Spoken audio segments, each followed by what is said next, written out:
ang mga kwento ng pag-ibig, kwento ng buhay at kwento ng pag-asa dito sa Barangay Love Stories. Love Stories.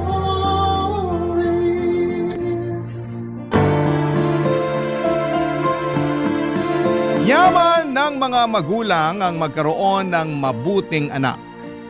At ang mabuting anak ay nagmumula sa magandang pagpapalaki ng mabuting magulang. Ikaw, kabarangay, isa ka bang mabuting tao? Dear Papa Dudut, nung bata ako ay madalas na sinasabi sa akin ni Mama na huwag raw ako makikipag-usap sa mga hindi ko kakilala. Baka raw kasi may gawin silang masama sa akin o di kaya ay kunin ako para dalhin sa malayong lugar. Ngunit nung tumanda na ako ay narealize ko na sa buhay natin ay meron tayong makikilala na mga estranghero na magiging malapit sa ating puso at ituturing natin na parang isang pamilya. Bago ako dumako sa sulat na pinadala ko sa inyong programa, Papa Dudut, ay pabati muna ng isang masaganang katanghalian sa inyong lahat at sa mga kabarangay natin. Tawagin niyo na lamang po ako sa pangalang Cecil, 30 years old at nagtatrabaho bilang layout artist sa isang private company sa Pasig City. Pero tubong Antipolo, Rizal kami ng pamilya ko. Doon ako sinilang at lumaki. Solong anak lamang ako ng Mama Edna pero kasama namin sa bahay ang lolo at lola ko na mga magulang ng nanay ko. Kung babalikan ko ang buhay namin noong araw ay masasabi kong may kahirapan. Lalo na't si Mama lamang ang nagtatrabaho sa amin. Dati dalawa sila ni Lola, kaya naman kaya pa naman niyang magtinda sa palengke noon. Pero dahil matanda na siya ay pinahintunan ni Mama. Bali cashier ang nanay ko sa isang 24/7 convenience store na malapit sa simbahan ng Antipolo at ang pasok niya ay 6 na araw sa isang linggo. Maliit lamang ang kinikita niya na siyang pinagkakasya namin na pambili ng pagkain at panggastos sa pang-araw-araw, Papa Dudut.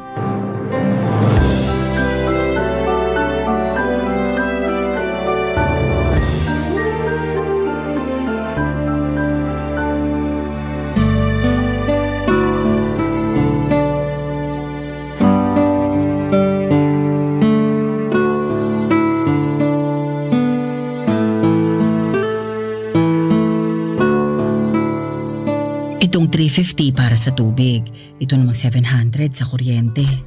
Itong 500 pambili ng bigas. Naku, parang kukulangin pa yata tong sinahod ko ah. Hi, Ma! Oh nak, nandiyan ka na pala. Opo. Magmano ka muna. Mano po? Kaawaan ka ng Diyos. Bakit parang natagalan ka yata ng uwi? May ginawa ba kayo sa eskwelahan? Wala naman po. Hirap lang sumakay ng tricycle. Punuan kasi. Akala ko ba sa may pilahan ka naman sumasakay? Opo. Kaso doon nga ako natagalan. Inabot ako ng 45 minutes. Walang masyadong tricycle na dumarating eh. Ang sabi na traffic daw papunta sa may simbahan. Ay, ewan. Ganun talaga. Tumarami na rin kasi ang tao rito sa Antipolo. Dati naman hindi ganyang ka-traffic. Pero kung nagrereklamo ka na sa traffic dito, mas kumusta kaya sa Maynila, 'di ba? Yun nga po. Naisip ko tuloy. Paano na biyahe ko kung sakaling doon ako makahanap ng trabaho? Sa Maynila talaga? Di ba pwedeng sa malapit na lang? Pwede naman po, pero depende kung saan ako makakapasok eh. Ano po yung binibilang nyo? Eto ba? Opo. Sweldo ko. Hinihiwa-hiwalay ko na yung pambayad natin ng tubig at kuryente, pati pambili ng bigas at ulam para hindi na ako malito. Kilala mo naman tong nanay mo. Doon lang ako sa tindahan namin magaling na kahera. Pero pagdating sa sarili kong pitaka, napaghahalo-halo ko rin yung pera ko. Ay, kaso mukhang kakapusin tayo. Maliit lang sinweldo ko ngayon. Gawa ng ilang araw din akong absent dahil sa pagkakasakit. Hala, paano na po yan? Hindi bale, manghihiram na lang ako sa auntie mo pag kinapos tayo. Pero baka tubuan niya po kayo ng malaki. Naalala niyo nung isang beses, nang hiram kayo ng 1,000 tapos tubo 500 na? Isang buwan niyo lang naman yun hinulugan. Oo, ganun nga. Pero hayaan mo na. Buti nga pinahiram tayo. Kung pwede pong wag na lang kayong manghiram ma, wag na. Kalahati na lang po ng allowance ko yung ibigay nyo sa akin tapos yung kalahati, idagdag nyo sa mga gastusin natin. Hindi naman pwede yun, anak. Kaya nga ako nagtatrabaho para masuportahan yung pag-aaral mo. Kung kalahati lang ng kabuuang allowance mong ibibigay ko, aba, mahihirapan kang pagkasyahin yun. Ako na pong bahala doon. Kaya ko pong pagkasyahin yun. Tsaka, tulong ko na lang po yun para sa pamilya natin lalo wala pa naman akong trabaho. Kahit na. Pero wag mong mamasamain ha. Nagpapasalamat ako dahil sa edad mong yan naiisip mong tumulong sa pamilya natin. Kaya lang nag-aaral ka pa. At yun ang dapat mong pagtuunan ng pansin. Hindi ko naman po pinababayaan ang pag-aaral ko. Alam ko, pero ayoko lang mahati ang atensyon mo sa ibang bagay. Lalo na sa kaiisip ng kung paano matutulungan ang pamilya natin. Kaya ko na to. Ako nang bahalang dumiskarte rito. Sige po, pero pangako ko sa inyo kapag nakapagtapos na ako ng pag-aaral, tutulungan ko kayo sa pagtataguyod ng pamilya natin. Hindi na po kayo mapapagod masyado dahil ako na yung magtatrabaho. Salamat kung ganon. Pero bilang nanay mo, responsibilidad kong itaguyod ang pamilya natin. Kung sakali na makakatulong ka na pagdating ng araw, salamat. Pero wag mo pa rin kalilimutan ang sarili mo. Dapat ma-enjoy mo rin yung perang pinaghihirapan mo. Paano ko po gagawin yun? Gumala ka kahit paminsan-minsan. Puntahan mo yung mga lugar na hindi mo pa napupuntahan. O di ba nung bata ka marami kang gustong puntahan? Pangarap mo ngang makapunta sa Baguio, saka sa Ilocos kasi gusto mong magpicture dun sa vegan. Gawin mo yun hanggat bata ka at malakas ka. Parang hindi ko naman po kayang gumala ng mag-isa. Gusto ko kasama ko kayo nila lolo at lola. Kung isasama mo kami, dyan lang tayo sa malapit makakarating. Alam mo naman ang lolo at lola mo, napakabagal maglakad. Tatamarin ka na lang umalis ng bahay. Sobra naman po kayo kina lolo at lola. Ay, nagsasabi lang naman ako ng totoo. Sige po kayo, baka marinig kayo ni lola. Kahit mabagal na maglakad yun matalas pa rin pandinig nun. Mismo. Naalala ko nung kunento niya na narinig daw niya na nag-aaway yung mag-asawa nating kapitbahay. At alam mo ba kung anong pinag-aawayan? Oh? Ano po? Babae. Babaero raw yung asawang lalaki. Tapos nabuking nung misis. Kaya yun. Inimpake nung misis lahat ng mga gamit saka pinalayas. Buti nga. At narinig po yun lahat ni lola? Oo. Nagulat na lang daw kasi sila ng lolo mo nang may biglang nagsigawan. Abala siya nun sa pagaganchilyo. Kaya habang may kinukuting-ting ang kamay niya, nakikinig naman ang tenga niya. Ibang klase po pala ang talent ni lola.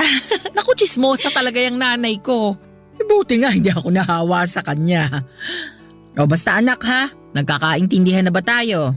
Saan nga po ulit yon? Napag-aaral mo munang atupagin mo. Diyan ka muna mag-focus. Yung pagtulong mo sa pamilya natin, saka na. Kaya ko pa naman. Mangako ka. Opo ma, pangako po.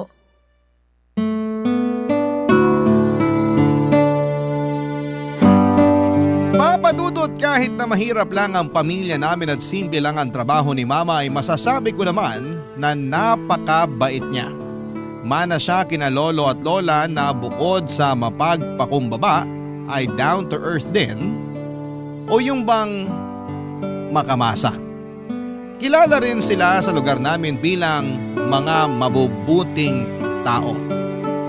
Kaya nga proud na proud ako kay mama at sa pamilya namin at nangako ako sa kanila na kapag nakapagtapos na ako ng pag-aaral ay tutulong ako sa pagtatrabaho papadudot. Nang mga panahon na yon ay kaka 4th year college ko pa lamang. Medyo dumarami ang mga gastusin sa eskwelahan kaya naisipan kong mag-working student. Nagsabi naman ako kay mama na nung una ay tinutulan niya. Baka raw kasi mahirapan akong pagsabayin ang pagtatrabaho at pag-aaral. Pero sinabi ko na kakayanin ko lalo na at marami rin naman akong bakanting oras. Pumasok ako sa isang karinderya bilang all-around serbedora at dishwasher papadudot.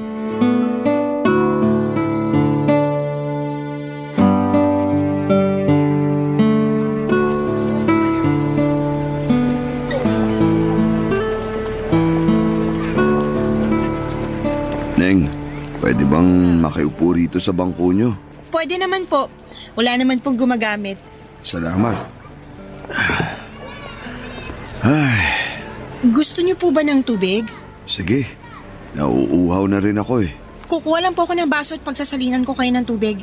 Napakabait mo naman para alokin ako ng tubig. Ito na pong tubig niyo. Salamat.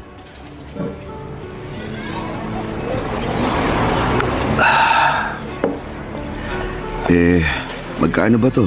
Babayaran ko. Naku, hindi na po. Libre po yan. Talaga? May libreng tubig pa pala ngayon? Meron pa naman po. Dito sa karinderya namin, pag kumain kayo, syempre libre na yung tubig. Kaso, di naman ako kumain. Ayos lang po yun. Huwag niyo na pong bayaran yung tubig. Tsaka, nakita ko kasi na mukhang uhaw na kayo eh. Sinabi mo pa. Kanina pa ako naglalako nitong mga paninda kong bimpo, panyo at panghugas ng pinggan dyan sa may palengke. Ay, talaga po? Pero, kumain na po ba kayo? Oo, kumain ako. May baon akong kanin sa ulam.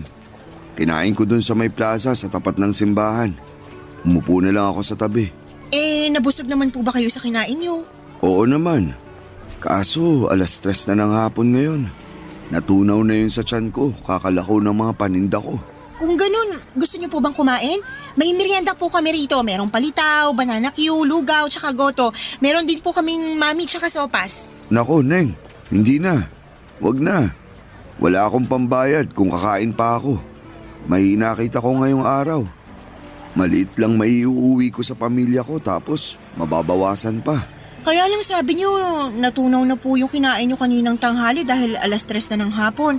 Tsaka oras na rin para magmerienda. Ayos lang naman ako. Matitiis ko pa naman tong gutom ko eh. Saka nabusog na rin ako sa libreng tubig na bigay mo. Salamat ulit. Maglalako pa ako pag nakapagpahinga ako ng konti. Lalo kayong magugutom kapag naglako kayo ng walang kain. Ay, alam ko na po. Ililibre ko na lang kayo ng merienda. Anong gusto niyo? Ha? Sabi ko po, ililibre ko na lang kayo. Hindi na kailangan. Sige na po, mamili na kayo. Alam niyo ba na masarap po magsopas ang tagaluto namin dito, magatas, maraming gulay tsaka masahog. Hindi puro buto-buto ng manok, may makakain po kayong laman. Salamat na lang pero wag na. Nakakahiya naman sa'yo kung ililibre mo pa ako. Hindi po yun nakakahiya. At saka gusto ko rin naman po na ilibre kayo. Huwag na po kayong tumanggi ha. Mas masarap po magtrabaho ng busog. Sige na nga. Mukhang hindi ka na rin naman mapipigilan. Medyo po. Ano pong gusto nyo kainin? Yung sopas na lang. Parang gusto kong umigop ng mainit-init na sabaw. Sige po, teka lang. At ipaghahanda ko kayo ng order nyo. Salamat. Naalala ko tuloy yung isang babae na nagbigay ng maiinom at makakain din sa akin noon. Talaga po? Oo, pareho kayong mabait. Salamat po. Kaunti lang talaga kumakain sa karinderya nyo pag ganitong oras, no? Pansin ko kasi wala masyadong tao. Nagkataon lang po siguro. Madalas punuan, lalo pag ganitong oras ng merienda. Ito na pong sopas nyo. Wow! Ang bango! Saka mukhang malinamnam. Tama ka nga na magatas at masahog. Sabi po sa inyo eh. Pero mainit din po yan ha, kaya dahan-dahan. Salamat talaga ha. Kahit di mo ako kilala pinainom at pinakain mo ko. Pagpalain ka ng Panginoong Diyos, Neng. Ano nga palang pangalan mo? Cecil po. Ako naman si Ray. Pwede mo akong tawaging Tatay Ray. Sige po, Tatay Ray. Parang kaedad mo na rin kasi yung panganay ko. Teka, tama ba? Ilang taon ka na ba? 20 years old na po ako. Tama nga ako. Magkasing edad nga kayo. Matanong ko na rin kung nag-aaral ka ba? Opo, kaka 4th year college ko pa lang. Pareho kayo ng panganay ko. Pero bakit ka nagtatrabaho rito sa karinderya? Sumasideline lang po ko dahil marami kaming bayarin sa school eh. Mama ko lang po yung may trabaho sa amin kaya medyo kapos sa mga gastusin sa bahay. Ang bait mo naman dahil nagkusa ka ng tumulong sa mama mo. Ayaw nga po niya kasi baka raw mahati yung atensyon ko. Gusto kasi ni Mama focus lang ako sa pag-aaral kaya lang nagkasabay-sabay naman po yung mga gastusin nung magkasakit sina lolo at lola. Kumusta na ang lolo at lola mo? Magaling na po sila. Mabuti naman. Alam mo, naiintindihan ko mama mo. Ayoko rin kasing pagtrabahuin ng mga anak ko dahil Hanggat maaari, gusto ko pag-aaral lang nila yung atupagin nila. Kaya nga nagsusumikap ako sa paghahanap buhay para masuportahan ko sila. Ang swerte naman po ng mga anak nyo sa inyo. Ako ang maswerte sa kanila. Kahit na mahirap lang ako, sila naman ang yaman ko. At alam ko, ikaw din ang kayamanan ng mama mo dahil mabuti kang anak, Cecil. Salamat po. Kain na po kayo ng sopas bago pa po lumamig. Sige, salamat ulit sa masarap na merienda.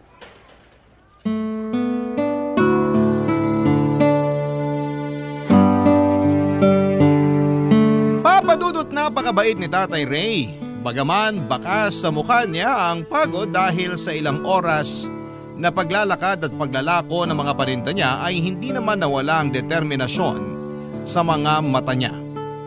Kaya kahit ako na pagod na rin ng mga panahong yon, ay para bang nahawaan ng lakas at katatagan niya. Alam ko na maswerte ang mga anak ni Tatay dahil isa siyang masipag at responsableng ama. Nung umalis si Tatay Ray, Papadudot, ay hindi na mawala ang ngiti sa mga labi ko. Aminado ako na gumaan ang pakiramdam ko sa maiksi naming pag-uusap.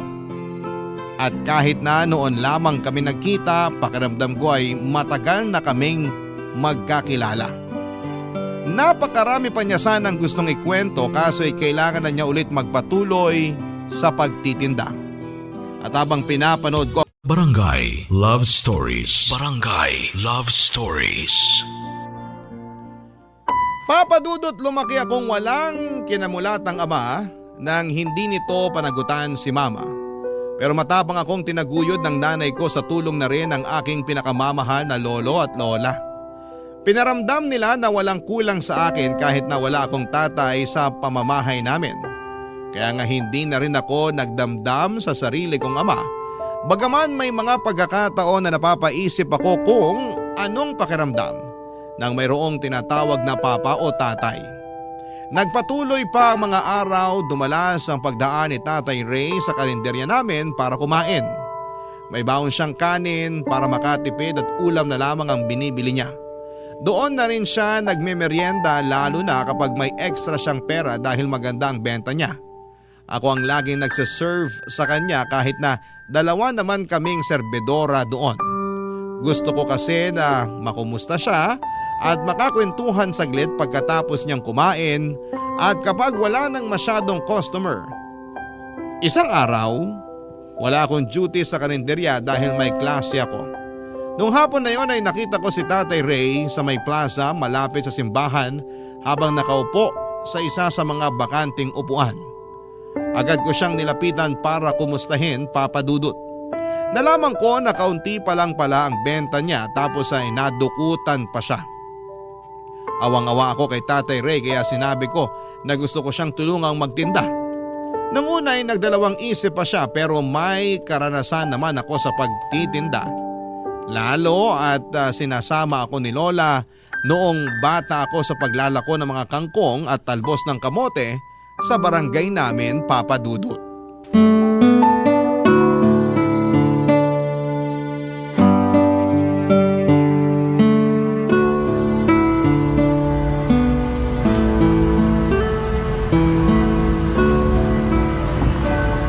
Ang galing po natin, Tatay Ray. Naubos natin yung mga paninda niyong bimpo. Oo nga eh. May natira pa rito sa mga panghugas ng pinggan pero isasama ko na lang to bukas sa mga ilalako ko. Salamat sa tulong mo, Cecil ha. Kung hindi dahil sa'yo di ako makakabawi sa nawala sa akin. Wala pong anuman pero nakakapanghinayang pa rin yung pera na ninakaw sa inyo. Nangihinayang din ako. Kaso iniisip ko na lang na baka mas kailangan nyo nung kumuha kesa sa akin. Paano niyo po nasabi na mas kailangan niya? Ay, naisip ko lang na baka wala na siyang ibang maiisip na paraan kaya nagawa niyang magnakaw. Pero di ko sinasabi na tama at mabuti ang pagkuha ng bagay na hindi sayo. Masama pa rin yun. Sabi mo nga, nakakapanghinayang. Kaya lang, ngayon lang naman to nangyari sa akin. Sa tagal ko na rin nagtitinda rito, ngayon lang ako nanakawan. Ayoko namang pakaisipin pa yun hanggang pagtulog ko dahil magtitinda pa ako bukas. Pinagpapasa Diyos ko na lang yung kumuha na sana gamitin niya sa mabuti at kapaki-pakinabang yung pera na pinaghirapan ko. Bilib din po talaga ako sa inyo, lalo na dyan sa mga sinabi nyo. Talaga? Anong nakakabilib sa sinabi ko? Pag iba po yung nagsabi, malamang magagalit sila. Baka nga isumpa pa nila yung nagnakaw sa kanila na may mangyaring masama o kaya malasin. Pero ibang klase kayo kasi di kayo humiling ng ganun sa taong ginawan kayo ng masama. Pinagpasa Diyos nyo pa nga. Naniniwala kasi ako na hindi likas sa ating mga tao ang pagiging masama.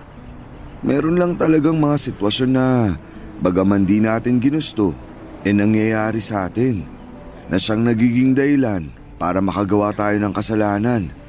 Kaya ako sinabing pinagpapasa Diyos ko na lang yung kumuha ng pera ko. Para hipuin na rin ang may kapalang kanyang puso para makapagbagong buhay. Lalo nyo po akong pinapahanga, Tatay Ray. Ikaw naman, hanga rin kaya ako sa'yo kasi tinulungan mo ako magtinda. Kahit na laking abala nun sa'yo. Hindi po yun abala. Masaya po ako na nakatulong ako. Kung napaparangalan lang ang mga magulang na mabuti ang pagpapalaki sa mga anak nila, tsak, isa na ron ang mama mo. Napakabuti mong bata. Salamat po. Mabuti rin naman po kayong magulang eh. Huwarang ama sa mga anak nyo kaya alam ko na proud sila sa inyo. Ginagawa ko lang ang tungkulin ko bilang tatay. Gusto kong iparamdam sa mga anak ko na wala akong hindi magagawa para mabigyan lang sila ng maayos na buhay. Ay, alam mo, kahit na mahirap lang ang buhay natin, kahit na marami tayong pinagdaraanan sa mundo ng mga bagay o sitwasyon na di natin kontrolado, mahalaga pa rin na huwag tayong mawawalan ng pag-asa sa kinabukasan. Ang ibig po bang sabihin nun, palagi tayong umasa sa mabuti? Oo, kasi nagiging maayos din naman ang lahat sa uli. Nasasabi ko to dahil marami-rami na rin akong pinagdaanan na trahedya sa buhay, lalo na nung binata ako. Tapos, napagtanto ko na di naman pala talaga nawawala ang mga problema o pagsubok sa buhay ng tao. Pero di rin naman yun namamalagi. Ibig sabihin, pwede po akong umasa na magiging mabuti ang sitwasyon ng buhay namin pag nakapagtapos na ako ng pag-aaral at nakapagtrabaho? Oo naman.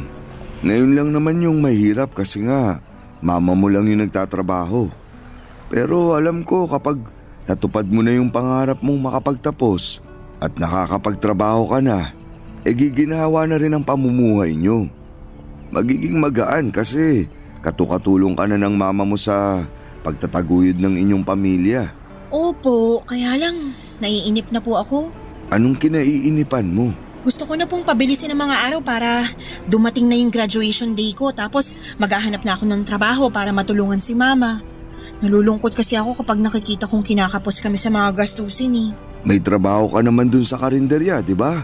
Kaya kahit paano, nakakatulong ka sa mama mo.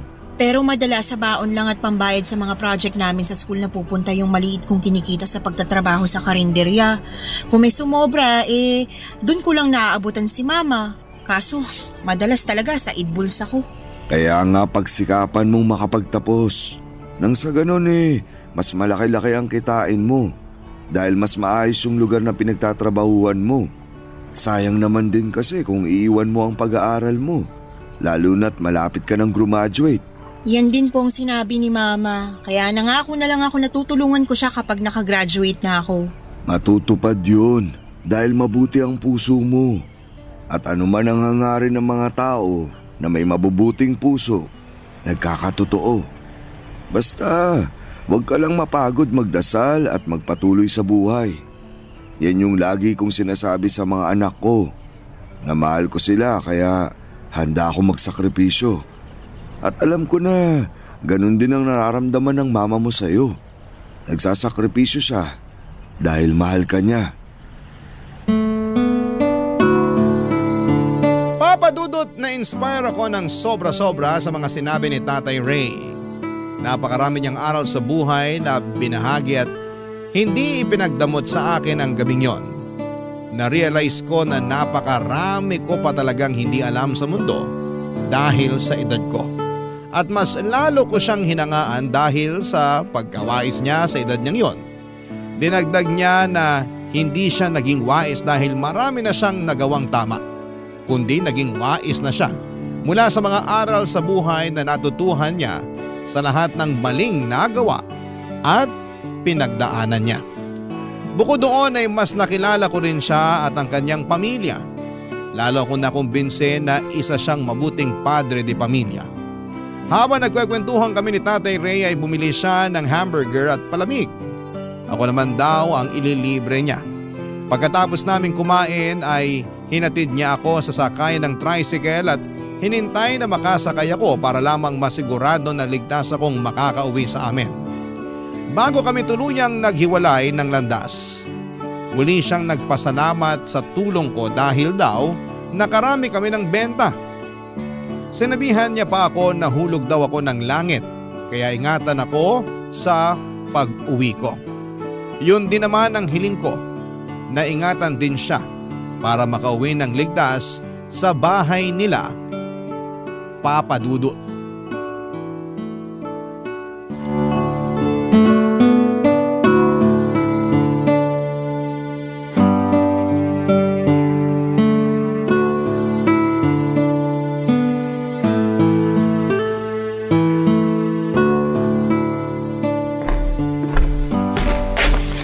Magandang umaga po sa maganda kong mama.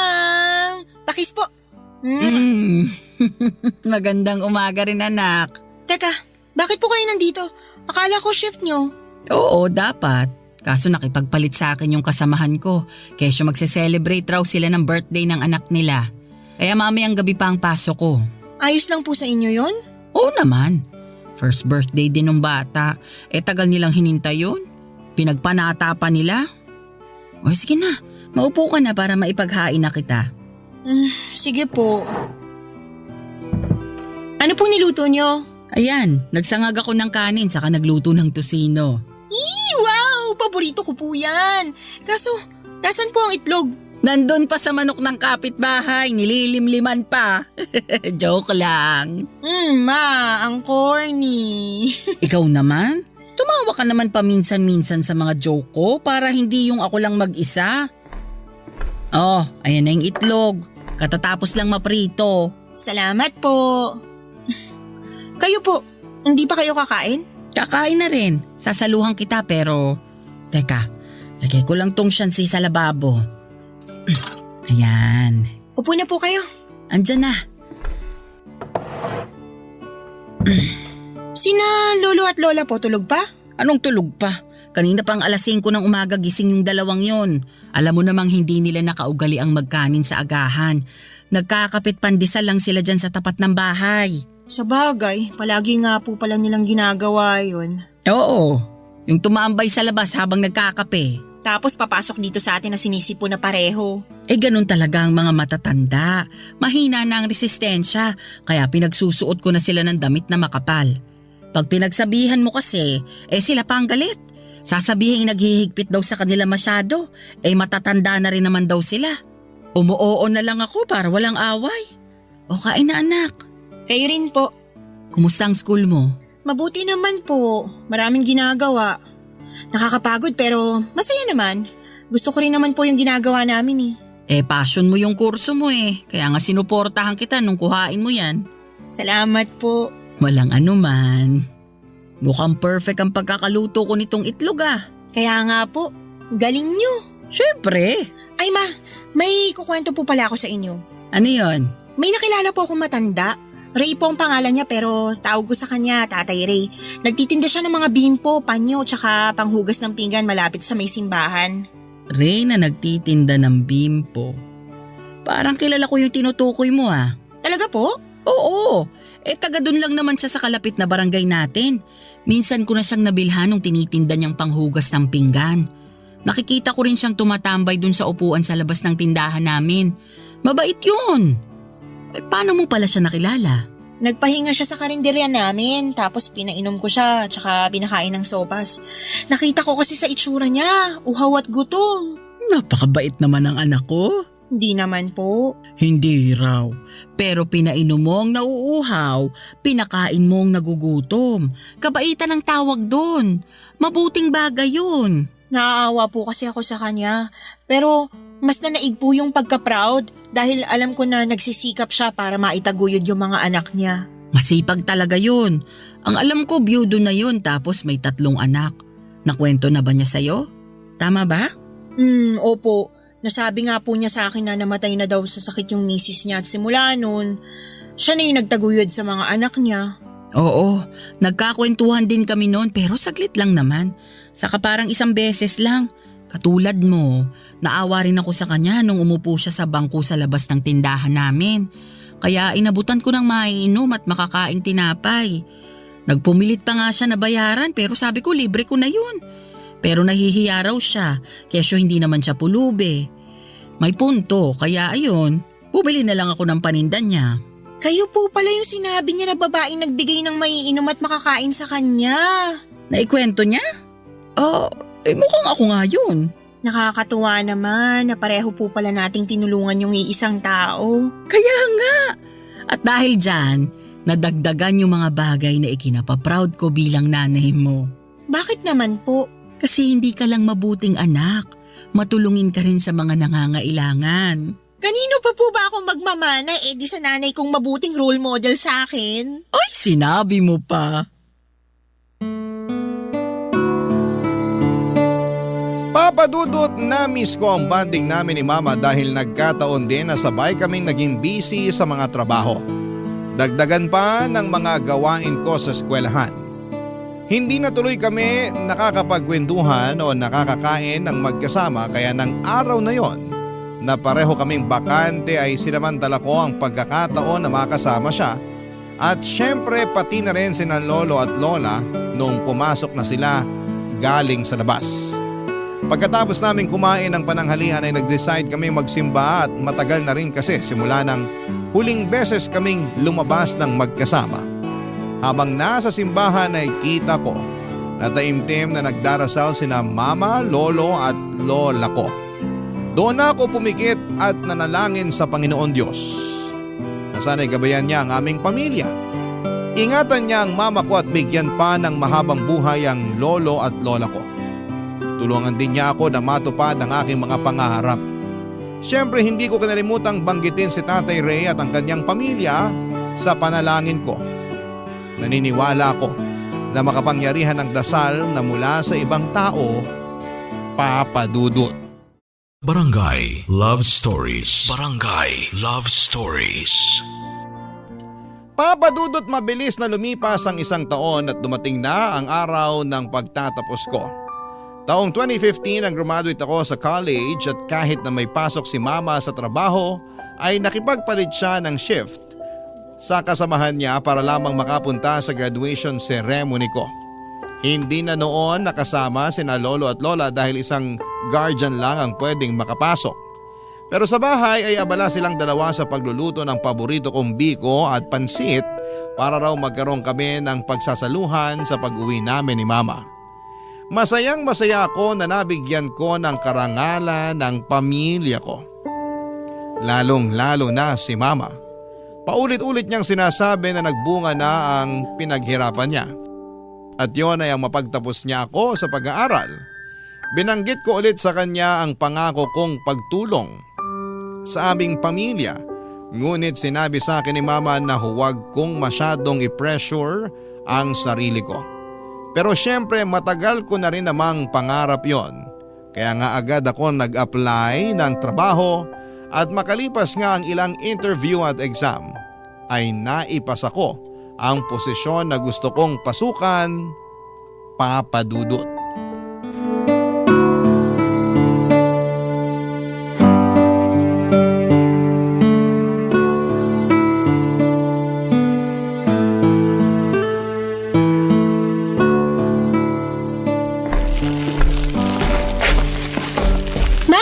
Nag-grocery po ako tsaka bumili na rin ako ng ulam natin. Tapos may ibibigay po ako sa inyo.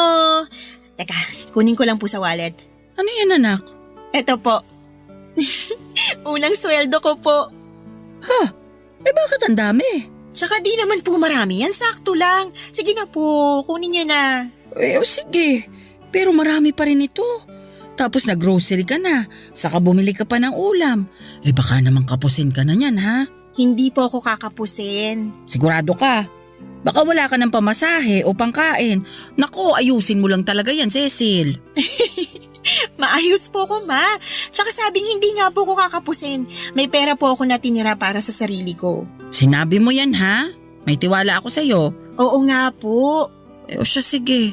Salamat dito sa mga pinamili mong pagkarami-rami. Wala pong anuman. Excited lang talaga akong mamili para dito sa bahay. Para hindi na natin po problemahin kapag may kailangan tayo. Kinumpleto ko na po mula sa toothpaste, sabong panlaba, tsaka panligo, shampoo, mga toyo, tsaka suka at iba pang ginagamit sa pagluluto. Ay, meron ding biskwit tsaka cupcakes na paborito ni Lola para pag nagutom siya kukuha na lang siya dyan. May kape rin na gusto nila ni Lolo. Naku, siguradong matutuwa ang lolo at lola mo. Napakabait mong apo Pangarap ko po to para sa pamilya natin Ngayon na may trabaho na ako, gusto ko lang to pa rin. Sa susunod na sweldo ko, plano kong ipagpagawa kayo ng salamin sa mata. Ha? Wag na, mahal yun. Kaya naman po ng sweldo ko. Tsaka, para maging malinaw na yung paningin nyo, diba? Naalala ko lagi yung sinasabi na malabo na talaga mga mata nyo. Naisip ko, ipa-check up na natin para magawa ng salamin. Oo, pero nakakahiya naman sa'yo. Bakit naman po? Hindi mo naman kasi kailangang gawin yun. Pera mo yun. Dapat ine-enjoy mo sa sarili mo. Hindi mo ginagastos masyado dito sa bahay o sa akin. Hindi naman po kayo ibang tao. Mama ko kayo, pamilya po tayo. Tsaka, kayo na may sabi. Pera ko yun at masaya ako na gumagastos para sa inyo at sa bahay natin. O siya, sige. Alam ko namang hindi ko na mababago ang isip mo. Ang sabi ko nga, may tiwala ako sa'yo. Na ikaw din hindi mawawalan sa katutulong sa amin. Para sa akin, yung kapakanan mo lang ang mahalaga, lalo't may trabaho pa naman ako. Kahit may trabaho kayo, hindi rin naman kayo madalas bumili ng mga kailangan nyo. Kaya ako na pong bahala doon. Ako na yung bibili para sa inyo. At kahit nasabihin yung hindi ko kayo responsibilidad, gusto ko pa rin kayong alagaan dahil inalagaan nyo rin po ako nung bata ako. Responsibilidad ko yun. Nanay mo ko Hindi ko lang kayo nanay. Kayo na rin po tumayong tatay sa akin Doble-doble yung role na ginagampanan nyo sa buhay ko kaya malaking pasasalamat ko sa inyo, ma. Yung pagsasakripisyo nyo pa lang para mabuhay ako. Yung pagtatrabaho para mapag-aral ako. Lahat ng yun kulang pang salitang pasasalamat para matumbasan ko. Hindi mo naman kailangang tumbasan yung mga bagay na ginawa ko sa'yo. Sabi ko nga, nanay mo ko, anak kita. At ginagawa ng mga magulang ang lahat ng sakripisyo para sa mga anak nila dahil mahal nila sila. Katulad ko, mahal na mahal kita. Mahal na mahal ko rin po kayo. Naalala ko po na sinabi rin sa akin yan ni Tatay Ray. Ang ano? Na kaya nagsasakripisyo ang mga magulang dahil mahal nilang mga anak nila. Totoo yan. Ay, kumusta na kaya si Tatay Ray? Simula kasi nung umalis ako dun sa karinderya na pinagtatrabahuhan ko hanggang ngayon wala pa rin akong naging balita sa kanya Naging busy din kasi ako. Nakikita niyo pa po ba siya na tumatambay sa may tindahan niyo? Hindi na, pero nakita ko siya nitong linggo lang. Bumili siya sa amin tapos kinumusta ko siya. Buti wala masyadong customer kaya nakapagkwentuhan kami. Nalaman niya na ako pala ang nanay mo kaya tuwang-tuwa siya. Di na rin pala siya nagtitinda dahil nagkasakit daw siya. Kaya pinatigil na siya ng anak niya. Hala, magaling na po ba siya? Mukha naman siyang malakas. Kinukumusta ka nga niya Sabi ko ayun, busy ka sa trabaho. Sabi niya mag-iingat ka raw lagi at proud na proud raw siya sa'yo. Sana po magkita ulit kami ni Tatay. Diyan lang naman siya sa may kabilang barangay. Pwede mong sadyain kung gusto mo talaga siyang makita. Ang sabi niya, may tindahan na raw siya. Pinundar ng anak niya na sing edad mo nung nakagraduate at nakapagtrabaho na rin. Kaya sa bahay na lang daw siya nagtitinda. Hindi niya na kailangang mapagod kakalako ng mga paninda niya. Nakaka-proud din po sila.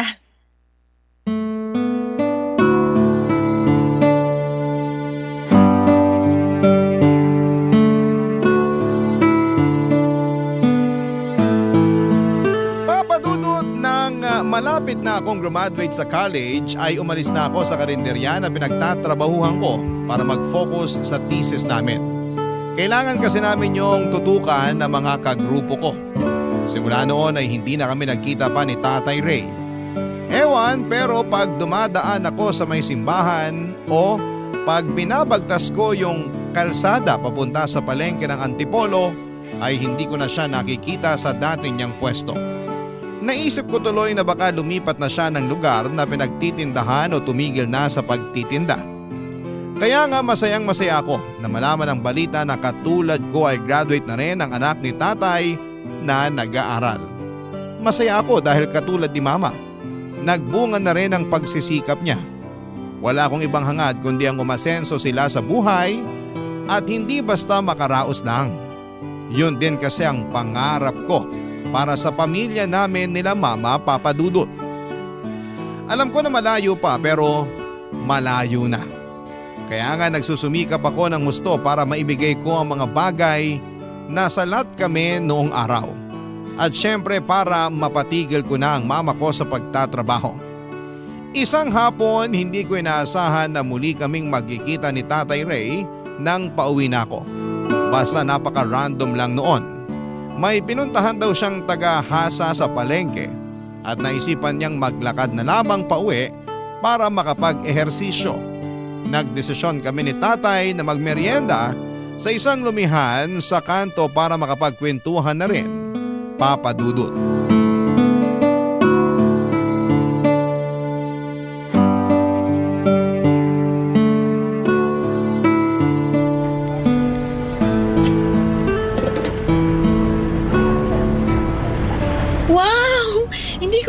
Masarap palang lumihan dito. Oo, lagi nga ako nagpapabili rito para ipang merienda. Bakit parang ngayon ko lang sila nakita? Kabubukas lang ba nila? Oo, ngayong taon lang pero patok na agad sa mga parokyano na naghahanap ng mura pero masarap na ipanlalaman dyan. Sulit na sulit bayad mo rito. Marami pa silang binibentang ibang putahe. Nakita ko nga po sa menu. Ano-ano po bang natikman nyo rito bukod sa lomi? Yung goto nila, saka arroz caldo. Tapos yung mami. Meron din silang siopaw. May sariwang lumpia rin at panalo ang sausawan nila. Wow, marami na po pala. Mahilig kasi akong kumain. Pati na yung mga anak ko. Suki na nga kami rito eh. At kaya nananaba na rin ako.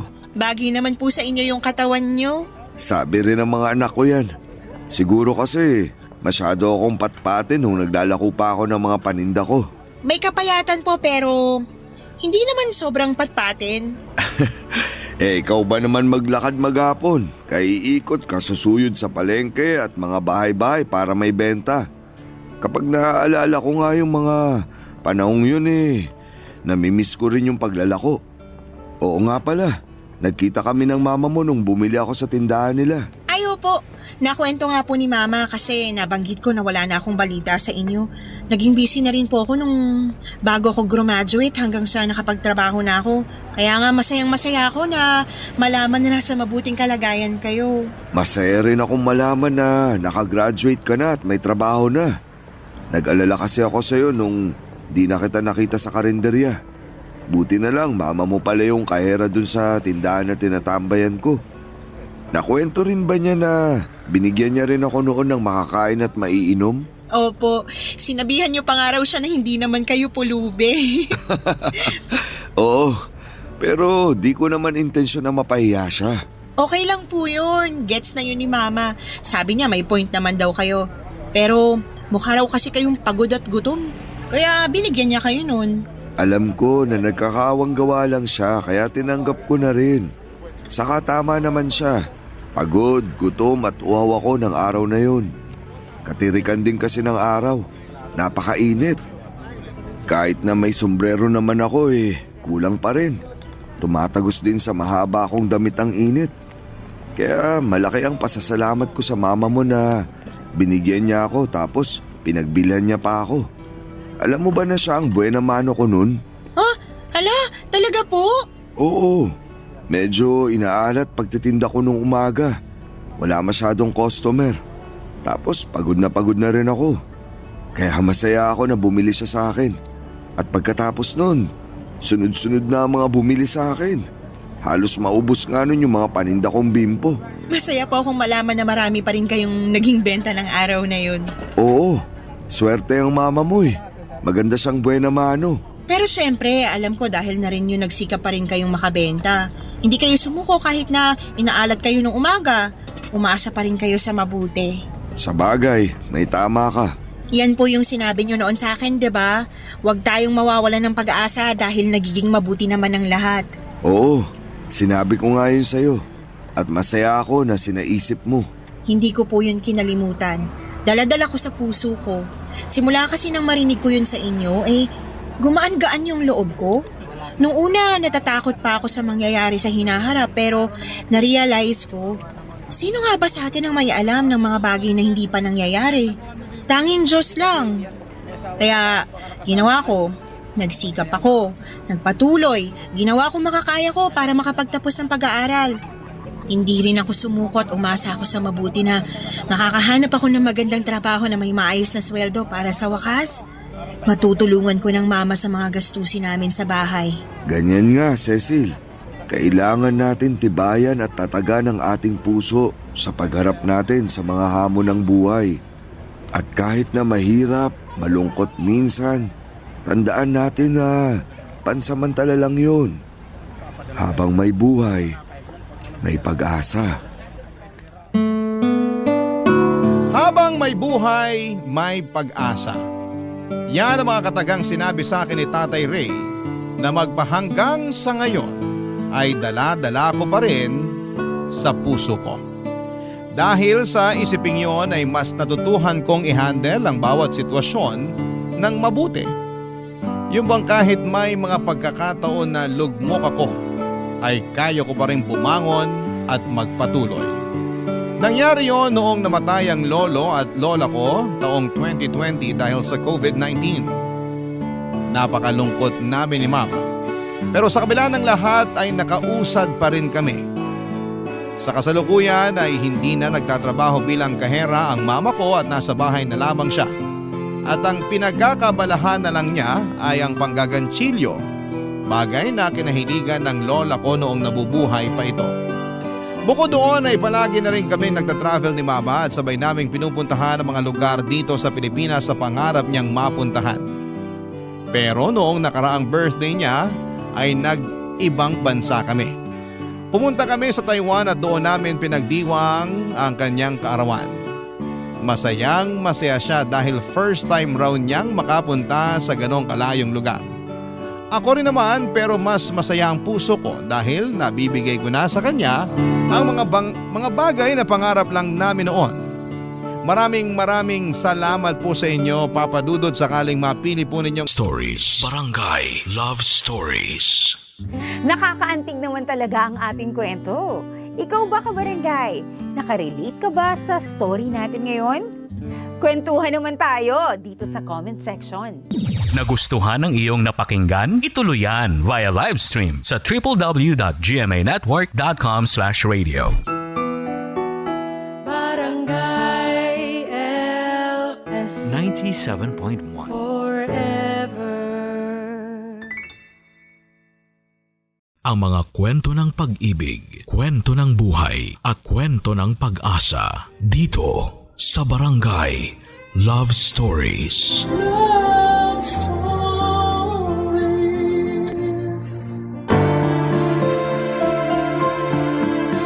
Yaman ng mga magulang ang magkaroon ng mabuting anak. At ang mabuting anak ay nagmumula sa magandang pagpapalaki ng mabuting magulang. Ikaw, kabarangay, isa ka bang mabuting tao? Dear Papa Dudut, nung bata ako ay madalas na sinasabi sa akin ni Mama na huwag raw ako makikipag-usap sa mga hindi ko kakilala. Baka raw kasi may gawin silang masama sa akin o di kaya ay kunin ako para dalhin sa malayong lugar. Ngunit nung tumanda na ako ay narealize ko na sa buhay natin ay meron tayong makikilala na mga estranghero na magiging malapit sa ating puso at ituturing natin na parang isang pamilya. Bago ako dumako sa sulat na pinadala ko sa inyong programa, Papa Dudut, ay pabati muna ng isang masaganang katanghalian sa inyong lahat at sa mga kabarangay natin. Tawagin niyo na lamang po ako sa pangalang Cecil, 30 years old at nagtatrabaho bilang layout artist sa isang private company sa Pasig City. Pero tubong Antipolo, Rizal kami ng pamilya ko. Doon ako sinilang at lumaki. Solong anak lamang ako ng Mama Edna pero kasama namin sa bahay ang lolo at lola ko na mga magulang ng nanay ko. Kung babalikan ko ang buhay namin noong araw ay masasabi kong may kahirapan. Lalo na't si Mama lamang ang nagtatrabaho sa amin. Dati dalawa sila ni Lola, kaya naman kaya pa naman niyang magtinda sa palengke noon. Pero dahil matanda na siya ay pinahintunan ni Mama. Bali cashier ang nanay ko sa isang 24/7 convenience store na malapit sa simbahan ng Antipolo at ang pasok niya ay 6 na araw sa isang linggo. Maliit lamang ang kinikita niya na siyang pinagkakasya namin na pambili ng pagkain at panggastos sa pang-araw-araw, Papa Dudut.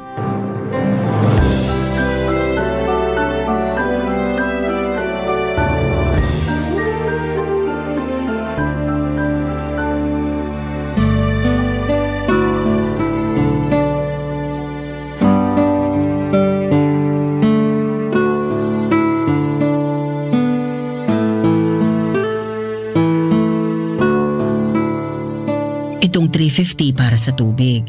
Ito namang 700 sa kuryente. Itong 500 pambili ng bigas.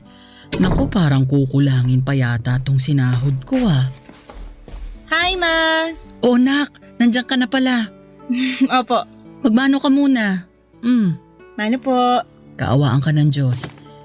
Bakit parang natagalan ka yata ng uwi? May ginawa ba kayo sa eskwelahan? Wala naman po. Hirap lang sumakay ng tricycle. Punuan kasi. Akala ko ba sa may pilahan ka naman sumasakay? Opo. Kaso doon nga ako natagalan. Inabot ako ng 45 minutes. Walang masyadong tricycle na dumarating eh. Ang sabi na traffic daw papunta sa may simbahan. Ay, ewan. Ganun talaga. Tumarami na rin kasi ang tao rito sa Antipolo. Dati naman hindi ganyang ka-traffic. Pero kung nagrereklamo ka na sa traffic dito, mas kumusta kaya sa Maynila, di ba? Yun nga po, naisip ko tuloy, paano na biyahe ko kung sakaling doon ako makahanap ng trabaho? Sa Maynila talaga? Hindi ba pwedeng sa malapit na lang? Pwede naman po, pero depende kung saan ako makakapasok eh. Ano po yung binibilang nyo? Eto ba? Opo. Sweldo ko. Hinihiwa-hiwalay ko na yung pambayad natin ng tubig at kuryente, pati pambili ng bigas at ulam para hindi na ako malito. Kilala mo naman tong nanay mo. Doon lang ako sa tindahan namin magaling na kahera. Pero pagdating sa sarili kong pitaka, napaghahalo-halo ko rin yung pera ko. Ay, kaso mukhang kakapusin tayo. Maliit lang sinweldo ko ngayon. Gawa ng ilang araw din akong absent dahil sa pagkakasakit. Hala, paano na po yan? Hindi bale, manghihiram na lang ako sa auntie mo pag kinapos tayo. Pero baka tubuan niya po kayo ng malaki. Naalala niyo nung isang beses, nang hiram kayo ng 1,000 tapos tubo 500 na? Isang buwan niyo lang naman yun hinulugan? Oo, ganun nga. Pero hayaan mo na. Buti nga pinahiram tayo. Kung pwede pong wag na lang kayong manghiram, wag na. Kalahati na lang po ng allowance ko yung ibigay niyo sa akin tapos yung kalahati, idagdag niyo sa mga gastusin natin. Hindi naman pwede yun, anak. Kaya nga ako nagtatrabaho para masuportahan yung pag-aaral mo. Kung kalahati lang ng kabuuang allowance mong ibibigay ko, aba, mahihirapan kang pagkasyahin yun. Ako na pong bahala doon. Kaya ko pong pagkasyahin yun. Tsaka, tulong ko na lang po yun para sa pamilya natin lalo wala pa naman akong trabaho. Kahit na. Pero wag mong mamasamain ha. Nagpapasalamat ako dahil sa edad mong yan naiisip mong tumulong sa pamilya natin. Kaya lang nag-aaral ka pa at yun ang dapat mong pagtuunan ng pansin. Hindi ko naman po pinababayaan ang pag-aaral ko. Alam ko pero ayoko lang mahati ang atensyon mo sa ibang bagay. Lalo na sa kaiisip ng kung paano matutulungan ang pamilya natin. Kaya ko na to. Ako nang bahalang dumiskarte rito. Sige po, pero pangako ko sa inyo kapag nakapagtapos na ako ng pag-aaral, tutulungan ko kayo sa pagtataguyod ng pamilya natin. Hindi na po kayo mapapagod masyado dahil ako na yung magtatrabaho. Salamat kung ganon. Pero bilang nanay mo, responsibilidad kong itaguyod ang pamilya natin. Kung sakali na makakatulong ka na pagdating ng araw, salamat. Pero wag mo pa rin kalilimutan ang sarili mo. Dapat ma-enjoy mo rin yung perang pinaghihirapan mo. Paano ko po gagawin yun?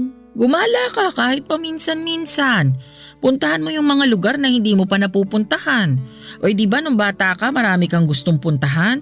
Pangarap mo ngang makapunta sa Baguio, saka sa Ilocos kasi gusto mong magpicture dun sa vegan. Gawin mo yun hanggat bata ka at malakas ka. Parang hindi ko naman po kayang gumala ng mag-isa. Gusto ko kasama ko kayo nila lolo at lola. Kung isasama mo kami, dyan lang tayo sa malapit makakarating. Alam mo naman ang lolo at lola mo, napakabagal maglakad. Tatamarin ka na lang umalis ng bahay. Sobra naman po kayo kina lolo at lola. Ay, nagsasabi lang naman ako ng totoo. Sige po kayo, baka marinig kayo ni lola. Kahit mabagal na maglakad yun matalas pa rin pandinig nun. Mismo. Naalala ko nung kunento niya na narinig daw niya na nag-aaway yung mag-asawa nating kapitbahay. At alam mo ba kung anong pinag-aawayan? Huh? Ano po? Babae. Babaero raw yung asawang lalaki. Tapos nabuking nung misis. Kaya yun. Inimpake nung misis lahat ng mga gamit saka pinalayas. Buti nga. At narinig po yun lahat ni lola? Oo. Nagulat na lang daw kasi sila ng lolo mo nang may biglang nagsigawan. Abala siya nun sa pagaganchilyo. Kaya habang may kinukuting-ting ang kamay niya, nakikinig naman ang tenga niya. Ibang klase po pala ang talent ni lola. Naku, chismosa talaga yung nanay ko. Buti nga hindi ako nahawa sa kanya. O basta anak ha, nagkakaintindihan na ba tayo? Saan nga po ulit yon? Napag-aaral mo munang atupagin mo. Diyan ka muna mag-focus. Yung pagtulong mo sa pamilya natin, saka na. Kaya ko pa naman. Mangako ka.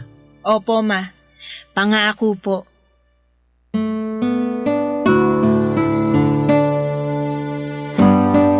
Papadudot kahit na mahirap lang ang pamilya namin at simple lang ang trabaho ni mama ay masasabi ko naman na napakabait niya. Mana siya kina lolo at lola na bukod sa mapagpakumbaba ay down to earth din o yung bang makamasa. Kilala rin sila sa lugar namin bilang mga mabubuting tao. Kaya nga proud na proud ako kay mama at sa pamilya namin at nangako ako sa kanila na kapag nakapagtapos na ako ng pag-aaral ay tutulong ako sa pagtatrabaho papadudot. Nang mga panahon na yon ay kaka 4th year college ko pa lamang.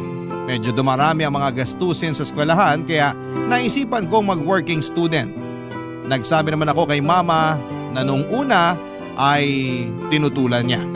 Baka raw kasi mahirapan akong pagsabayin ang pagtatrabaho at pag-aaral. Pero sinabi ko na kakayanin ko lalo na't marami rin naman akong bakanting oras. Pumasok ako sa isang karinderya bilang all-around serbedora at dishwasher papadudot.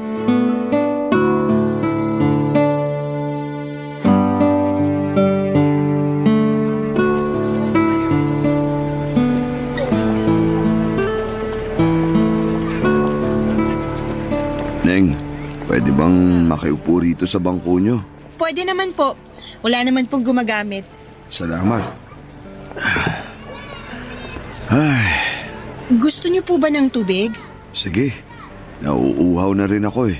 Kukuha lang po ako ng baso at pagsasalinan ko kayo ng tubig. Napakabait mo naman para alukin ako ng tubig. Ito na pong tubig niyo. Salamat.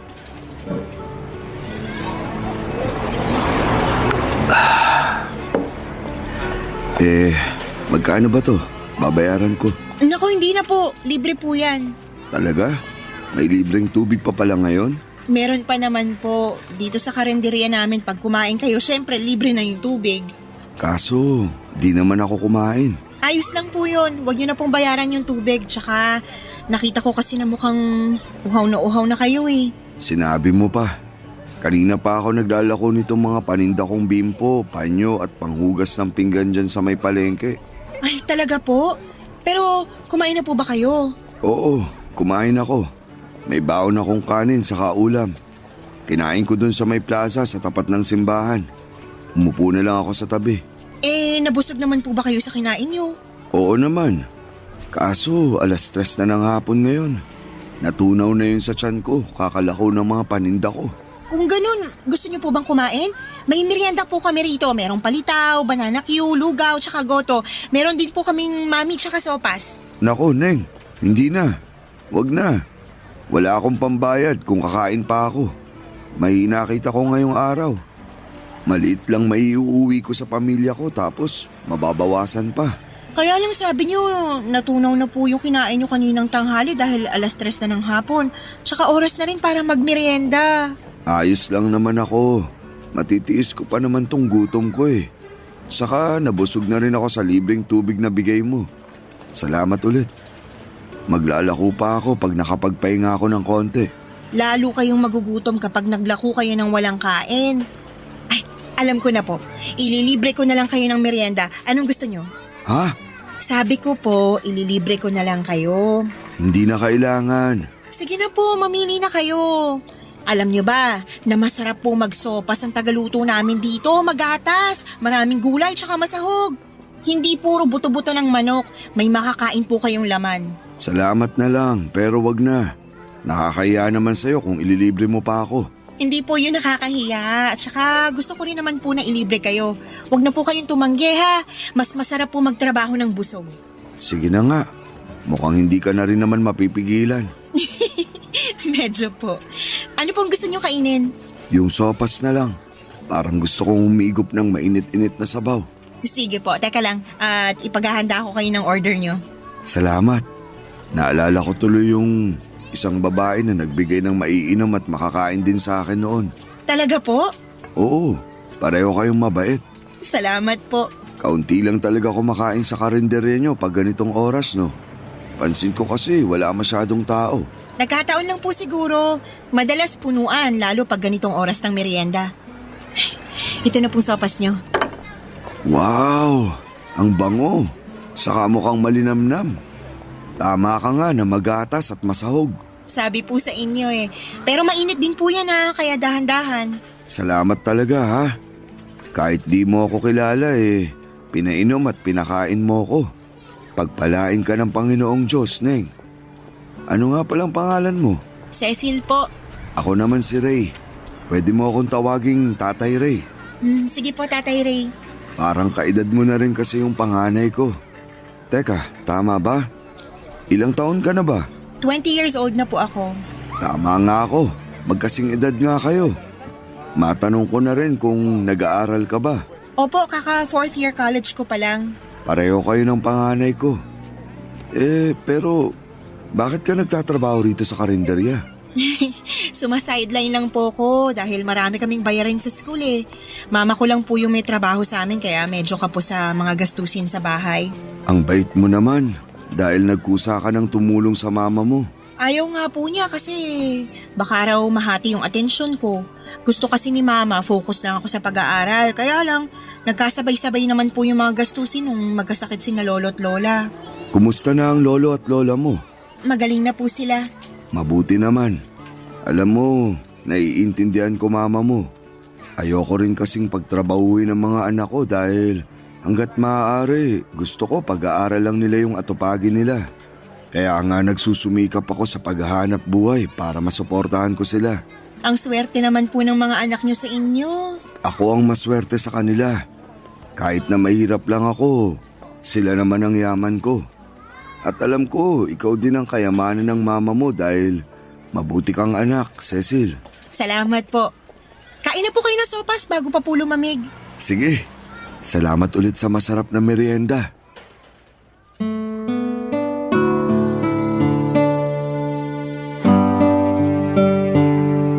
Papadudot napakabait ni Tatay Ray. Bagaman bakas sa mukha niya ang pagod dahil sa ilang oras na paglalakad at paglalako ng mga paninda niya ay hindi naman nawala ang determinasyon sa mga mata niya. Kaya kahit ako na pagod na rin ng mga panahong yon, ay para bang nahawaan ng lakas at katatagan niya. Alam ko na maswerte ang mga anak ni tatay dahil isa siyang masipag at responsableng ama.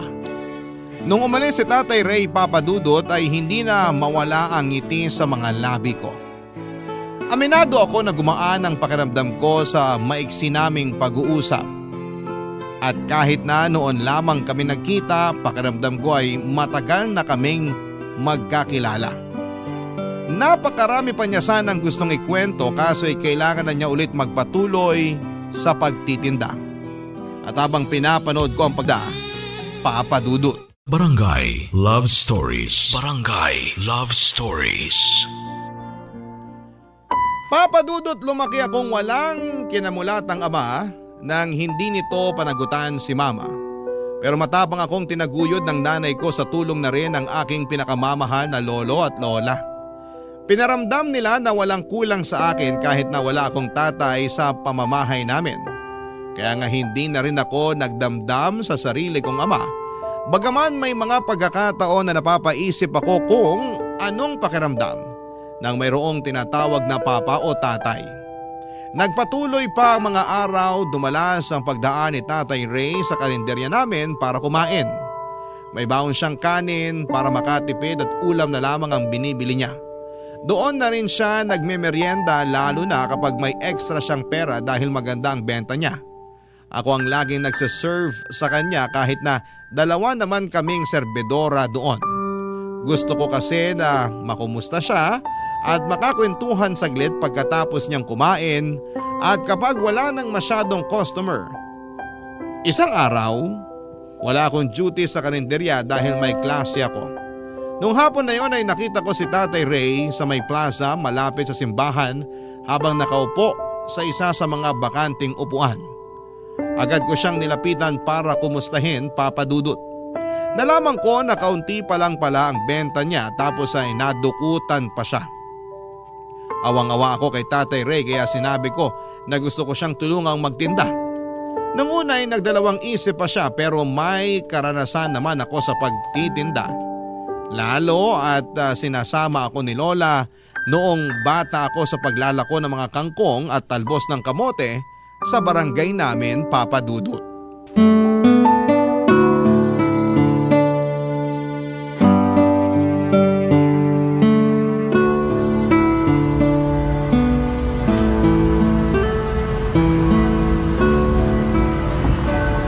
Ang galing po natin, Tatay Ray. Naubos natin yung mga paninda niyong bimpo.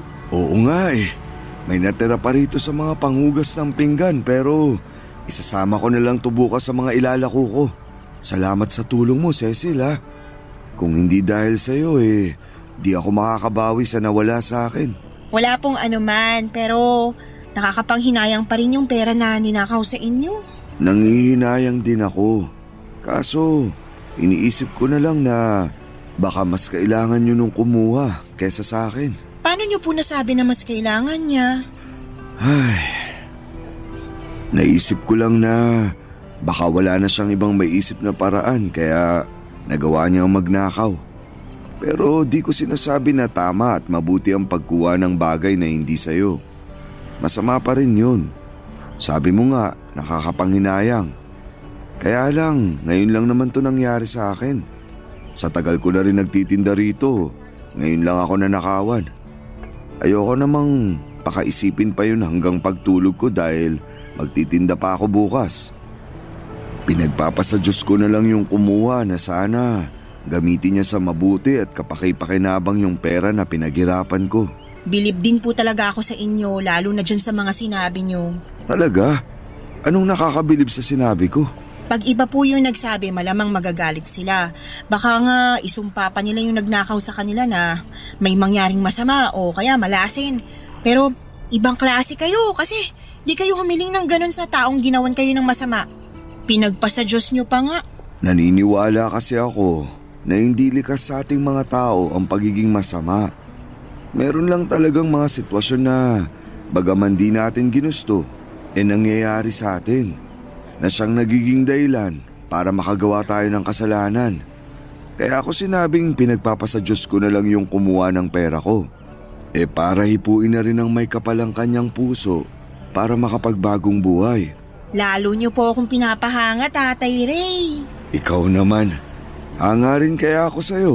Kasi tinulungan mo ako magtinda kahit na laking abala nun sa'yo. Hindi po yun abala. Masaya po ako na nakatulong ako.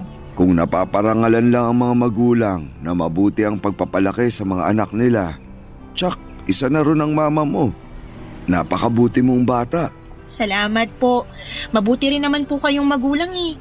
Huwarang ama sa mga anak nyo kaya alam ko na proud sila sa inyo. Ginagawa ko lang ang tungkulin ko bilang tatay.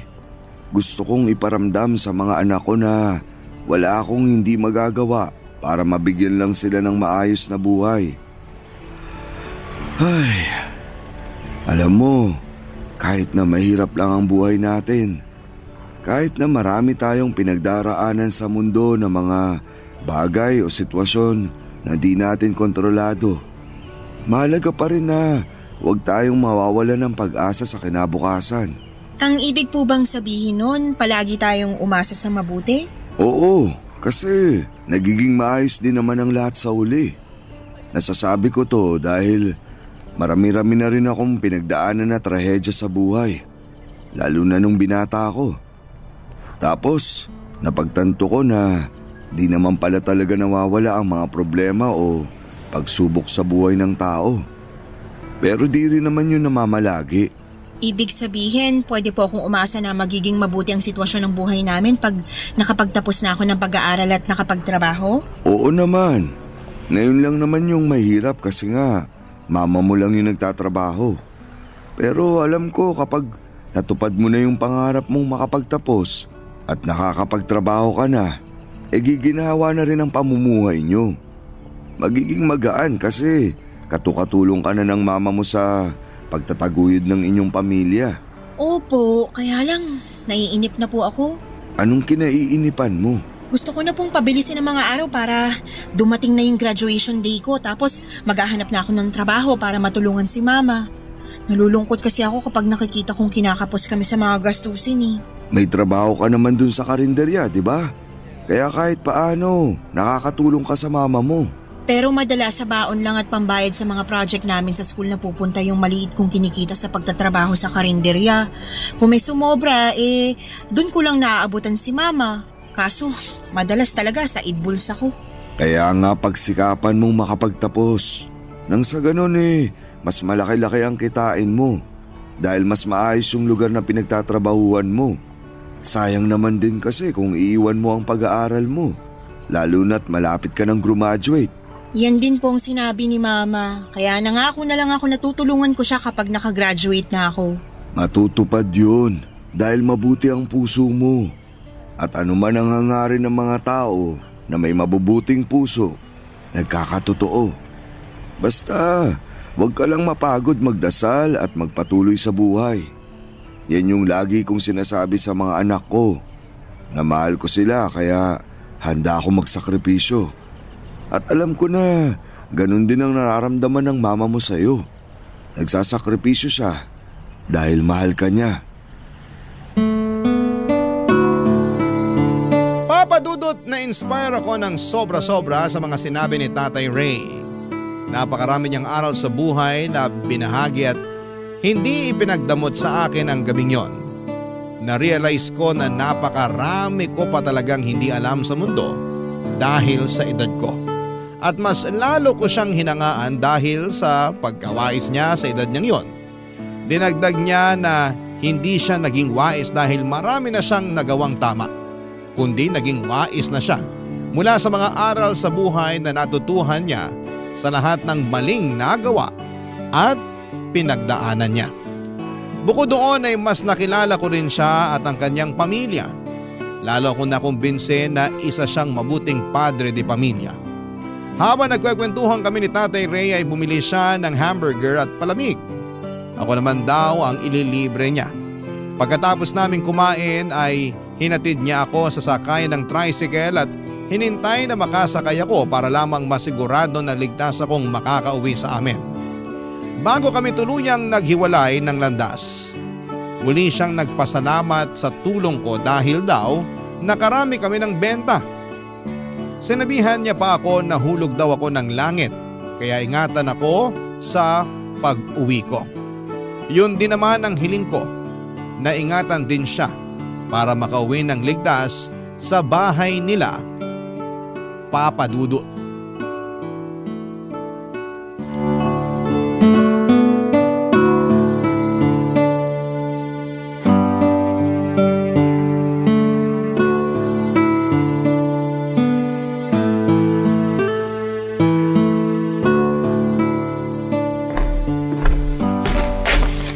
Magandang umaga po sa maganda kong mamang. Pakis po. Magandang umaga rin, anak. Teka, bakit po kayo nandito? Akala ko shift nyo. Oo, dapat. Kaso nakipagpalit sa akin yung kasamahan ko. Kesyo magse-celebrate raw sila ng birthday ng anak nila. Kaya mamayang gabi pa ang pasok ko. Ayos lang po sa inyo yon? Oo naman. First birthday din ng bata. Tagal nilang hinintay yun. Pinagpanata pa nila. O sige na, maupo ka na para maipaghain na kita. Sige po. Ano pong niluto nyo? Ayan, nagsangag ako ng kanin saka nagluto ng tusino. Wow! Paborito ko po yan. Kaso, nasan po ang itlog? Nandun pa sa manok ng kapitbahay, nililimliman pa. Joke lang. Ma, ang corny. Ikaw naman? Tumawa ka naman paminsan-minsan sa mga joke ko para hindi yung ako lang mag-isa. Oh, ayan na yung itlog. Katatapos lang maprito. Salamat po. Kayo po, hindi pa kayo kakain? Kakain na rin. Sasaluhan kita pero… Teka, lagay ko lang tong shansi sa lababo. Ayan. Upo na po kayo. Andyan na. Sina lolo at lola po tulog pa? Anong tulog pa? Kanina pang alas 5 ng umaga gising yung dalawang yon. Alam mo namang hindi nila nakaugali ang magkanin sa agahan. Nagkakapit pandesal lang sila dyan sa tapat ng bahay. Sa bagay, palagi nga po pala nilang ginagawa yun. Oo, yung tumaambay sa labas habang nagkakape. Tapos papasok dito sa atin na sinisipo na pareho. Ganun talaga ang mga matatanda. Mahina na ang resistensya, kaya pinagsusuot ko na sila ng damit na makapal. Pag pinagsabihan mo kasi, sila pa ang galit. Sasabihin naghihigpit daw sa kanila masyado, matatanda na rin naman daw sila. Umuoo na lang ako para walang away. O kain na anak. Kayo rin po. Kumusta ang school mo? Mabuti naman po. Maraming ginagawa. Nakakapagod pero masaya naman. Gusto ko rin naman po yung ginagawa namin . Passion mo yung kurso mo kaya nga sinuportahan kita nung kuhain mo yan. Salamat po. Walang anuman. Mukhang perfect ang pagkakaluto ko nitong itlog . Kaya nga po, galing nyo. Syempre. Ay ma, may kukwento po pala ako sa inyo. Ano yon? May nakilala po akong matanda. Ray po ang pangalan niya pero tawag ko sa kanya Tatay Ray. Nagtitinda siya ng mga bimpo, panyo, tsaka panghugas ng pinggan malapit sa may simbahan. Ray na nagtitinda ng bimpo. Parang kilala ko yung tinutukoy mo . Talaga po? Oo. Taga dun lang naman siya sa kalapit na barangay natin. Minsan ko na siyang nabilhan nung tinitinda niyang panghugas ng pinggan. Nakikita ko rin siyang tumatambay dun sa upuan sa labas ng tindahan namin. Mabait yun. Paano mo pala siya nakilala? Nagpahinga siya sa karinderya namin tapos pinainom ko siya tsaka pinakain ng sopas. Nakita ko kasi sa itsura niya, uhaw at gutom. Napakabait naman ang anak ko. Hindi naman po. Hindi raw. Pero pinainom mo ang nauuhaw, pinakain mo ang nagugutom. Kabaitan ang tawag doon. Mabuting bagay yun. Naaawa po kasi ako sa kanya. Pero mas nanaig po yung pagka-proud dahil alam ko na nagsisikap siya para maitaguyod yung mga anak niya. Masipag talaga yun. Ang alam ko, byudo na yun tapos may 3 anak. Nakwento na ba niya sa'yo? Tama ba? Opo. Nasabi nga po niya sa akin na namatay na daw sa sakit yung misis niya at simula noon, siya na yung nagtaguyod sa mga anak niya. Oo, nagkakwentuhan din kami noon pero saglit lang naman. Saka parang 1 beses lang. Katulad mo, naawa rin ako sa kanya nung umupo siya sa bangko sa labas ng tindahan namin. Kaya inabutan ko ng maiinom at makakaing tinapay.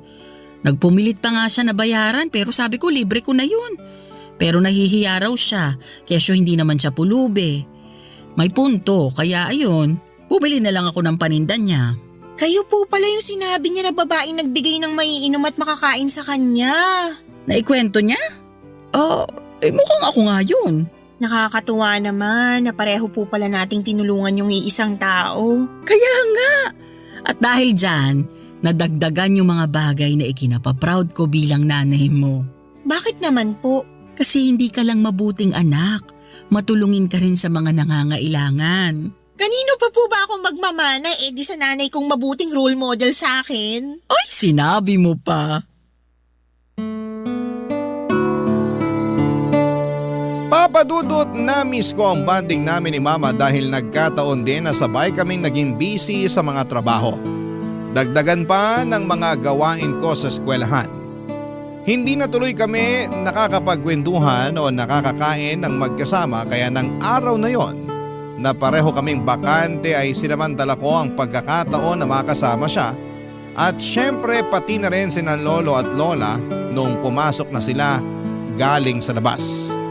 Pagkatapos namin kumain ng pananghalian ay nag-decide kaming magsimba at matagal na rin kasi simula ng huling beses kaming lumabas ng magkasama. Habang nasa simbahan ay kita ko na taimtim na nagdarasal sina mama, lolo at lola ko. Doon ako pumikit at nanalangin sa Panginoon Diyos na sana'y gabayan niya ang aming pamilya. Ingatan niya ang mama ko at bigyan pa ng mahabang buhay ang lolo at lola ko. Tulungan din niya ako na matupad ang aking mga pangarap. Siyempre hindi ko kinalimutang banggitin si Tatay Ray at ang kanyang pamilya sa panalangin ko. Naniniwala ako na makapangyarihan ang dasal na mula sa ibang tao, Papa Dudut. Barangay Love Stories. Barangay Love Stories. Papa Dudut, mabilis na lumipas ang isang taon at dumating na ang araw ng pagtatapos ko. Taong 2015 ang graduate ako sa college at kahit na may pasok si Mama sa trabaho ay nakipagpalit siya ng shift sa kasamahan niya para lamang makapunta sa graduation ceremony ko. Hindi na noon nakasama sina lolo at lola dahil isang guardian lang ang pwedeng makapasok. Pero sa bahay ay abala silang dalawa sa pagluluto ng paborito kong biko at pansit para raw magkaroon kami ng pagsasaluhan sa pag-uwi namin ni Mama. Masayang masaya ako na nabigyan ko ng karangalan ng pamilya ko. Lalong lalo na si Mama. Paulit-ulit niyang sinasabi na nagbunga na ang pinaghirapan niya. At yon ay ang mapagtapos niya ako sa pag-aaral. Binanggit ko ulit sa kanya ang pangako kong pagtulong sa aming pamilya. Ngunit sinabi sa akin ni Mama na huwag kong masyadong i-pressure ang sarili ko. Pero syempre matagal ko na rin namang pangarap yon. Kaya nga agad ako nag-apply ng trabaho at makalipas nga ang ilang interview at exam ay naipasa ko ang posisyon na gusto kong pasukan, Papa Dudut.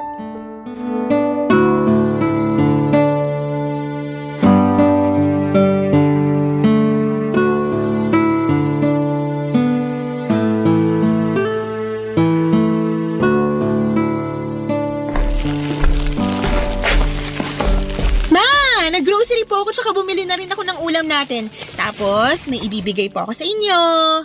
Teka, kunin ko lang po sa wallet. Ano yan, anak? Eto po. Unang sweldo ko po. Bakit ang dami? Tsaka di naman po marami yan, sakto lang. Sige na po, kunin niyo na. Sige. Pero marami pa rin ito. Tapos nag-grocery ka na, saka bumili ka pa ng ulam. Baka naman kapusin ka na yan, ha? Hindi po ako kakapusin. Sigurado ka? Baka wala ka ng pamasahe o pangkain. Nako, ayusin mo lang talaga yan, Cecil. Maayos po ko, Ma. Tsaka sabing hindi nga po ko kakapusin. May pera po ako natinira para sa sarili ko. Sinabi mo yan, ha? May tiwala ako sa'yo. Oo nga po. Siya, sige. Salamat dito sa mga pinamili mong pagkarami-rami. Wala pong anuman. Excited lang talaga akong mamili para dito sa bahay. Para hindi na natin po problemahin kapag may kailangan tayo.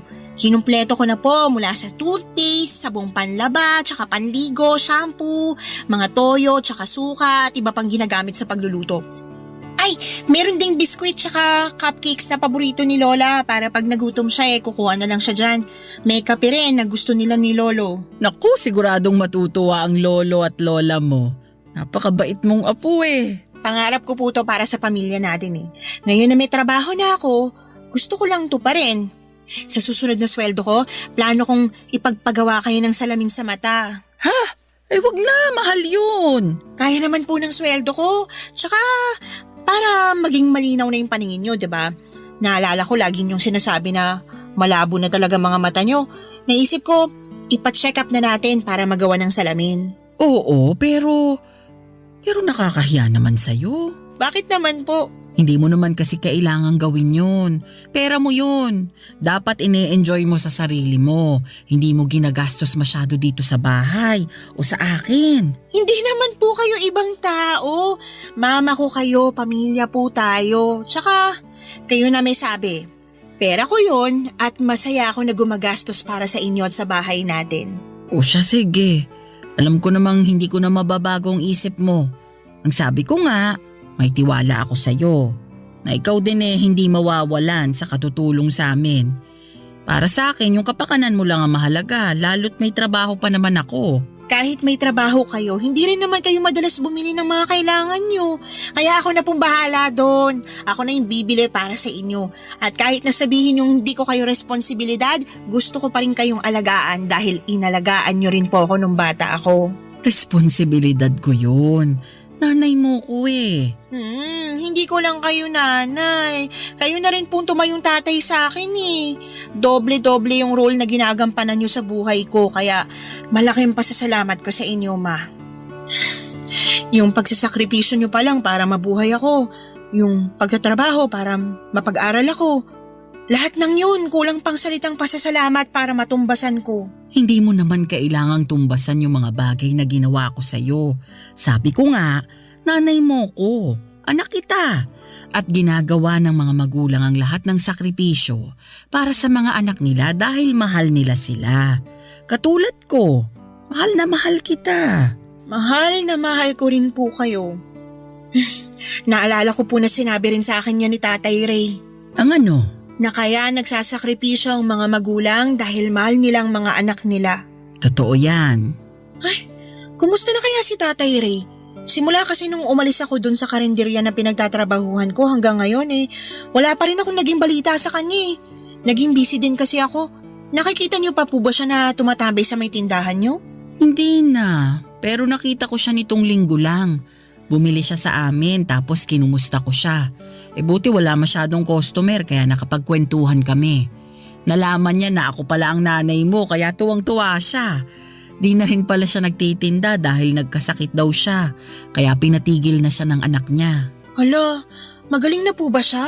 Mukha naman siyang malakas. Kinukumusta ka nga niya Sabi ko ayun, busy ka sa trabaho. Sabi niya mag-iingat ka raw lagi at proud na proud raw siya sa'yo. Sana po magkita ulit kami ni Tatay.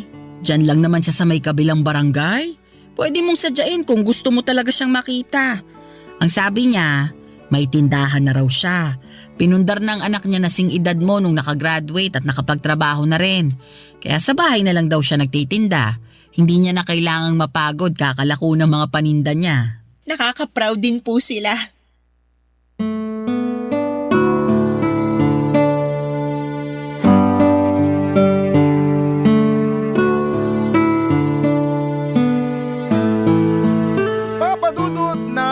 Malapit na akong graduate sa college ay umalis na ako sa karinderya na pinagtatrabahuhan ko para mag-focus sa thesis namin. Kailangan kasi namin yung tutukan ng mga kagrupo ko. Simula noon ay hindi na kami nagkita pa ni Tatay Ray. Ewan, pero pag dumadaan ako sa may simbahan o pag binabagtas ko yung kalsada papunta sa palengke ng Antipolo ay hindi ko na siya nakikita sa dati niyang pwesto. Naisip ko tuloy na baka lumipat na siya ng lugar na pinagtitindahan o tumigil na sa pagtitinda. Kaya nga masayang masaya ako na malaman ang balita na katulad ko ay graduate na rin ang anak ni Tatay na nag-aaral. Masaya ako dahil katulad ni Mama, nagbunga na rin ang pagsisikap niya. Wala akong ibang hangad kundi ang umasenso sila sa buhay at hindi basta makaraos lang. Yun din kasi ang pangarap ko para sa pamilya namin nila Mama Papa Dudut.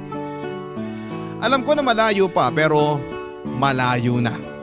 Kaya nga nagsusumikap ako ng gusto para maibigay ko ang mga bagay na salat kami noong araw. At syempre para mapatigil ko na ang mama ko sa pagtatrabaho.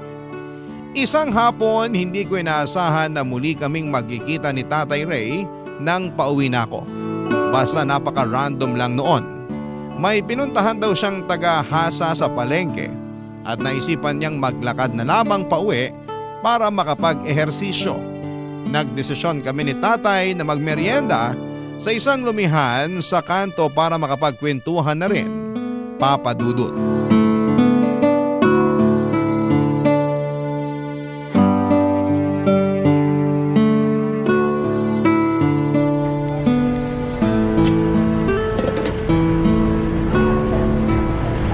Wow! Hindi ko alam na may masarap palang lumihan dito. Oo, lagi nga ako nagpapabili rito para ipang merienda. Bakit parang ngayon ko lang sila nakita? Kabubukas lang ba nila? Oo, ngayong taon lang pero patok na agad sa mga parokyano na naghahanap ng mura pero masarap na ipanlalaman dyan. Sulit na sulit bayad mo rito. Marami pa silang binebentang ibang putahe. Nakita ko nga po sa menu. Ano-ano po bang natikman nyo rito bukod sa lomi? Yung goto nila saka arroz caldo. Tapos yung mami. Meron din silang siopaw. May sariwang lumpia rin at panalo ang sausawan nila. Wow! Marami na po pala! Mahilig kasi akong kumain. Pati na yung mga anak ko. Suki na nga kami rito eh. At kaya nananaba na rin ako. Bagay naman po sa inyo yung katawan nyo. Sabi rin ng mga anak ko yan. Siguro kasi masyado akong patpatin nung naglalako pa ako ng mga paninda ko. May kapayatan po pero hindi naman sobrang patpatin. Ikaw ba naman maglakad maghapon? Kaiikot ka susuyod sa palengke at mga bahay-bahay para may benta. Kapag naaalala ko nga yung mga panahong yun namimiss ko rin yung paglalako.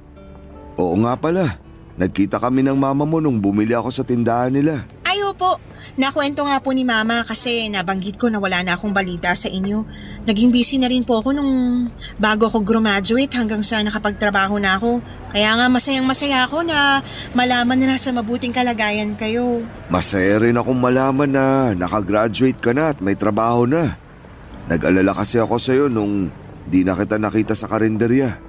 Buti na lang mama mo pala yung kahera dun sa tindahan na tinatambayan ko. Nakwento rin ba niya na binigyan niya rin ako noon ng makakain at maiinom? Opo, sinabihan niyo pa nga raw siya na hindi naman kayo pulubi. Oo, pero di ko naman intensyon na mapahiya siya. Okay lang po yun, gets na yun ni mama. Sabi niya may point naman daw kayo. Pero mukha raw kasi kayong pagod at gutom. Kaya binigyan niya kayo nun.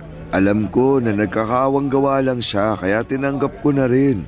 Saka tama naman siya. Pagod, gutom at uhaw ako ng araw na yun. Katirikan din kasi ng araw.